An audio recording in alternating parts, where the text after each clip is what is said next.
Hello guys, welcome back. Today on this video, I will show you how to install Among Us with mod menu. This mod menu that I will show you has a feature that you can always see who's the imposter among the crewmates. And this mod menu has only 4 features, which is no kill cooldown, walk speed, full lights and always imposter. My favorite feature in this mod menu is that you can see the imposter. Without further ado, let's get started. Step 1. Go to the download link description below.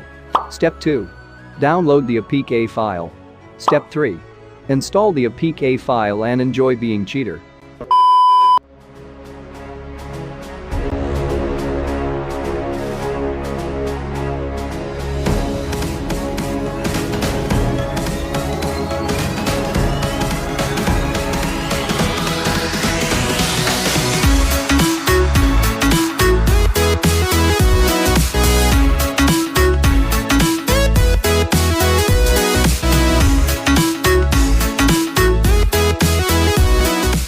Okay. So now you got Among Us with mod menu, but I want to say something about this mod menu. You need to be host in the game to be always imposter. If you're not the host and you turn on the always imposter, you can't kill crewmates, but you can sabotage. You can see yourself as imposter, but the real is you are crewmate. Did you get me? Yes, I didn't too. If you want to see the imposter among the crewmates, you have to turn on always imposter and find the one with red name, or you can see it in the beginning of the game, which will pop out to the screen. And I forgot to say that the hats, pets and skins are unlocked in this mod menu.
Summer in the hills, those hazy days I do remember. We were running still, had the whole world at our feet, watching seasons change. Our roads were lined with adventure, mountains in the way couldn't keep us from the sea. Here we stand open arms. This is home where we are, ever strong in the world that we made. I still hear you in the breeze, see your shadows in the trees.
And that's all for today's video. If this video helps you, please like and subscribe my channel for more videos. I hope I'll see you at the next one. Peace out guys.